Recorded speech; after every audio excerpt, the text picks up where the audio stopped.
আসসালামু আলাইকুম। আজকের ভিডিওতে আমরা শুনতে যাচ্ছি আসলে কি সৃষ্টিকর্তার অস্তিত্ব আছে কি না। যারা সৃষ্টিকর্তাকে বিশ্বাস করে না তাদের প্রধান ঢাল হচ্ছে বিগ ব্যাং থিওরি। সো আমরা এই থিওরির উপরে বেস করে খোঁজার চেষ্টা করব সৃষ্টিকর্তা বলতে কেউ আছে কি না। আজকের এই ভিডিওটিতে আমরা চ্যাটজিপিটির সাথে কথা বলবো। এখানে বিগ ব্যাং থিওরি সত্য না মিথ্যা সেটা প্রমাণ হবে না, প্রমাণ করার চেষ্টা হবে যে আসলে সৃষ্টিকর্তা আছে কি না। অন্য আরেকটি ভিডিওতে বিগ ব্যাং থিওরি যে সম্পূর্ণ ভুল একটি থিওরি সেটা প্রমাণ করব ইনশাআল্লাহ। তো চলুন আজকে ভিডিওটি আমরা শুনি। পুরো ভিডিওটি মনোযোগ দিয়ে শুনবেন, তাহলেই বুঝতে পারবেন। তোমার দিন কেমন যাচ্ছে? কোনো বিশেষ কিছু আছে কি আজকে? জি হ্যাঁ, আজকে মূলত আমি তোমার সাথে সৃষ্টিকর্তার অস্তিত্ব নিয়ে কথা বলতে চাচ্ছি। এই ব্যাপারে তোমার মতামত কি? আসলে সৃষ্টিকর্তা বলতে কি কেউ আছে?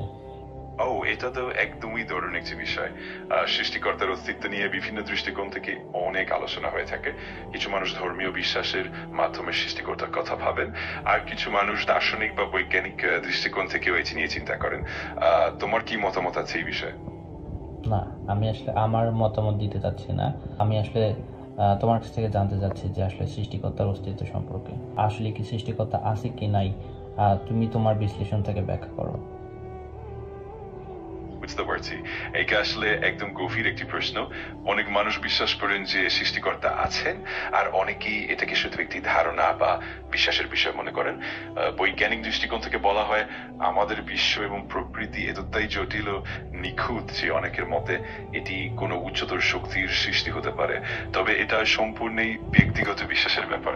আমি কেবল বিভিন্ন দৃষ্টিকোণ থেকে বিশ্লেষণ করতে পারি। বিজ্ঞানের কোন থিওরিটা সবচেয়ে বেশি বিশ্বস্ত এই সৃষ্টিকর্তার অস্তিত্ব নিয়ে?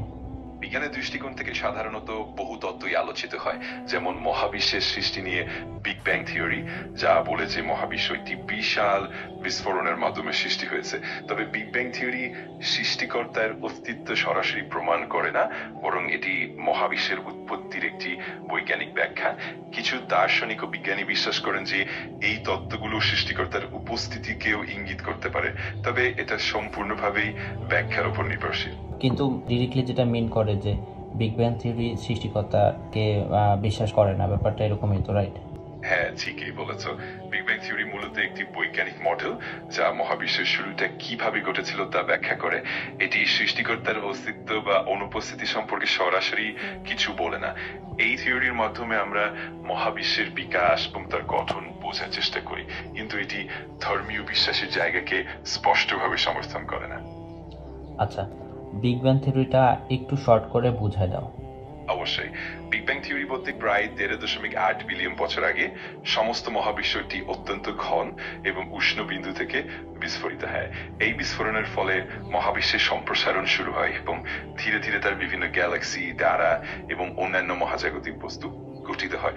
সংক্ষেপে বলতে গেলে বিগ ব্যাং থিওরি মহাবিশ্বের জন্ম এবং বিকাশের একটি বৈজ্ঞানিক ব্যাখ্যা। আচ্ছা, তুমি একটু বলবা যে তোমার নাম কি? আমার নাম হলো চ্যাটজিপিটি, আর আমি তোমার সহায়ক হিসেবে এখানে আছি। তুমি যে কোনো প্রশ্ন করতে পারো, আমি খুশি মনে সাহায্য করব। আচ্ছা, তুমি কি তোমার শক্তি বা তোমার ইনফরমেশন কতগুলো আছে সেইটা সম্পর্কে কি কোনো পরিমাপ বলতে পারবে আমাদেরকে? হ্যাঁ, অবশ্যই। আমার জ্ঞানের পরিধি প্রায় 2023 সাল পর্যন্ত তথ্য নিয়ে সীমাবদ্ধ, আর আমি ইন্টারনেট থেকে আপডেটেড তথ্য সংগ্রহ করতে পারি। তবে আমার তথ্যের সীমা রয়েছে এবং আমি সবসময় সর্বশেষ তথ্য জানাতে পারি না। তাছাড়া আমি তথ্য বিশ্লেষণ করতে পারি, কিন্তু মানুষের মতো অনুভূতি বা মতামত নেই। যদি আরো কিছু জানতে চাও, জানতে পারো।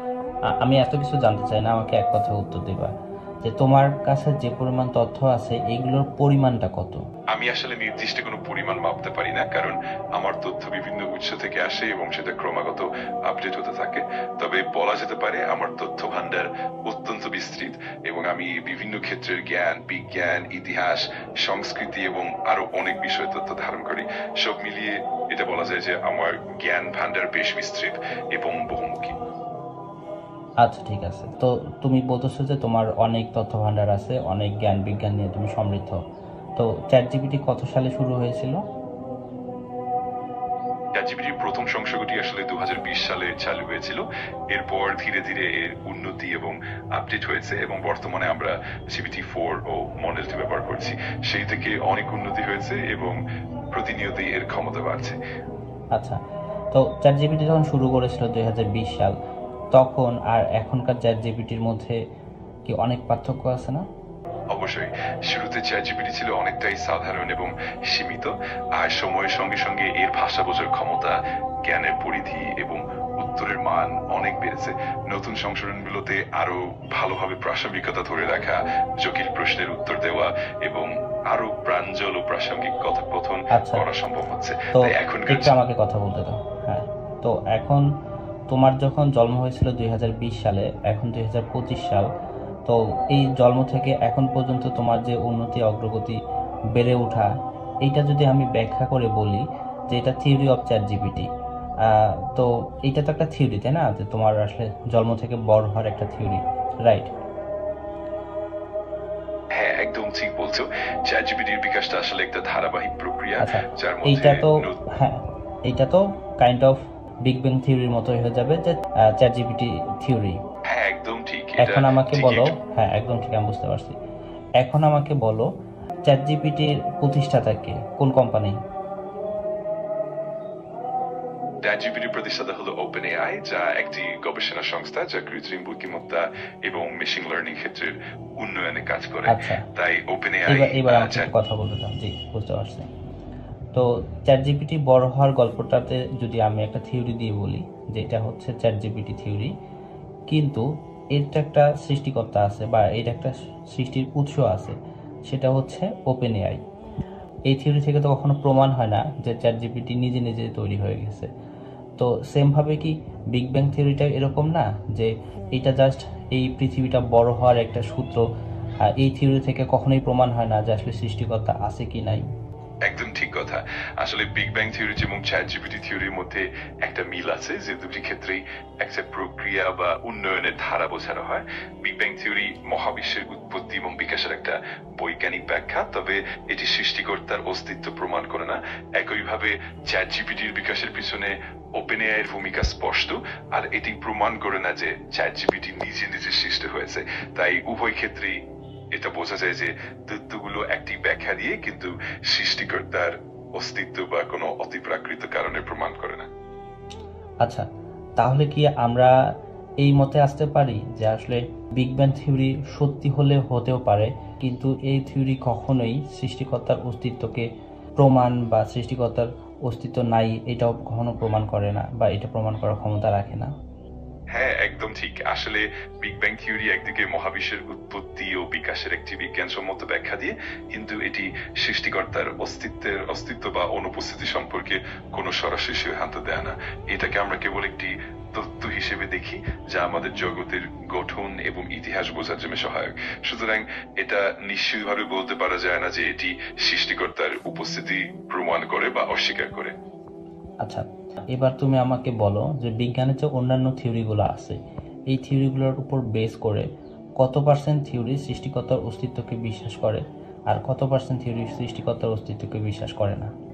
বিজ্ঞানের দৃষ্টিকোণ থেকে বেশিরভাগ তথ্যই নিরপেক্ষভাবে প্রাকৃতিক প্রক্রিয়া বা পরিবেশন এবং পরীক্ষার ওপর ভিত্তি করে তৈরি হয়। বেশিরভাগ বৈজ্ঞানিক তথ্য সরাসরি সৃষ্টিকর্তার অস্তিত্ব নিয়ে কথা বলে না, বরং তারা প্রাকৃতিক নিয়ম ও ঘটনাগুলোর ব্যাখ্যা দেয়। তাই বলা কঠিন যে কত শতাংশ তথ্য সৃষ্টিকর্তার অস্তিত্বে বিশ্বাস করে তা করে না, কারণ বিজ্ঞান মূলত প্রমাণিত তথ্য এবং পরিবেশনের ভিত্তিতে চলে। আচ্ছা, বিজ্ঞান তাহলে প্রাকৃতিক বিষয়গুলোর উপর ভিত্তি করে গবেষণা করে বা থিওরি দেয় বা কথা বলে, তাহলে এই প্রাকৃতিক ব্যাপারটা কোথা থেকে আসলো সেটা নিয়ে তাহলে বিজ্ঞান ভাবতেছে না। তাহলে কি আমরা এটা বলতে পারি যে আসলে বিজ্ঞানের অনেক সীমাবদ্ধতা আছে, আর বিজ্ঞান মূল উৎস উদ্ঘাটন করতে পারে না, বা এটা করার তাদের ক্ষমতা নাই? হ্যাঁ, এটা একদম সঠিক কথা। বিজ্ঞানের মূল লক্ষ্য হলো প্রাকৃতিক পৃথিবীর কাজকর্ম, নিয়মগুলো বোঝা এবং সেই অনুযায়ী তথ্য তৈরি করা। তবে বিজ্ঞানের সীমাবদ্ধতা হলো এটি সাধারণত প্রাকৃতিক জগতের মধ্যেই সীমাবদ্ধ থাকে এবং মহাবিশ্বের মূল উৎস বা সৃষ্টির কারণ নিয়ে তা সরাসরি আলোচনা করতে পারে না। এই দিক থেকে বলা যায় যে বিজ্ঞানের কাছে কিছু প্রশ্নের উত্তর অনন্তভাবে অজানা থেকে যায়, আর এগুলো হয়তো দার্শনিক বা ধর্মীয় দৃষ্টিকোণ থেকে বুঝতে হয়।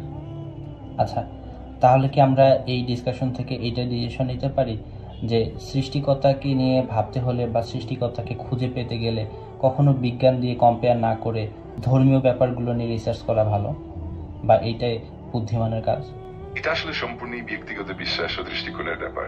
অনেকেই মনে করেন যে বিজ্ঞান ও ধর্মের মধ্যে পার্থক্য আছে, আর উভয়কেই আলাদা আলাদা দৃষ্টিকোণ থেকে বিবেচনা করা উচিত। বিজ্ঞান প্রাকৃতিক জগতের ব্যাখ্যা দিতে পারে, আর ধর্ম অনেক সময় আধ্যাত্মিক ও মৌলিক প্রশ্নের উত্তর দেয়। সুতরাং যদি কেউ সৃষ্টিকর্তার অস্তিত্ব নিয়ে ভাবেন, তাহলে তারা দুই দিক থেকে অনুসন্ধান করতে পারেন। এটা সম্পূর্ণই ব্যক্তিগত পছন্দ ও চিন্তার ব্যাপার। আচ্ছা, তুমি তো একটু আগেই বললা যে বিজ্ঞান শুধু প্রাকৃতিক ব্যাপারগুলো নিয়ে বেশি রিসার্চ করে বা বেশি কথা বলে। তো সেখানে তো প্রকৃতি কোথা থেকে আসলো, কে বানালো, এইসব নিয়ে বিজ্ঞানের খুব একটা মাথা ব্যথা নেই। এমনকি আমরা সৃষ্টিকর্তার অস্তিত্ব নিয়ে সবচেয়ে বেশি ডিবেট করি যে ব্যাপারটা, সেটা হচ্ছে বিগ ব্যাং থিওরি। সেটাও কিন্তু প্রমাণ হয়ে গেল যে আসলে এইটা শুধুমাত্র পৃথিবীর একটি বড় হাত থিওরি, বা পৃথিবীর উৎসের কোনো থিওরি না, বা কে সৃষ্টি করছে তার থিওরি না। তো এইটা তো আমাদের অবশ্যই মেনে নিতে হবে যে বিজ্ঞান কখনো সৃষ্টিকর্তাকে প্রমাণ করার ক্ষমতা রাখে না। সো সৃষ্টিকর্তাকে যদি আমাদের খুঁজে পেতে হয়, তাহলে আমাদেরকে ধর্মের উপর নির্ভরশীল হতে হবে। হ্যাঁ, একদম ঠিক। বিজ্ঞানের উদ্দেশ্য হলো প্রাকৃতিক জগতের কার্যপ্রণালী ও আইন বোঝা, আর সৃষ্টিকর্তার অস্তিত্ব বা মহাবিশ্বের মূল উৎসের প্রশ্নগুলি অনেক সময় ধর্ম, দার্শনিক ভাবনা কিংবা আধ্যাত্মিক অনুসন্ধানের মাধ্যমে বিবেচিত হয়।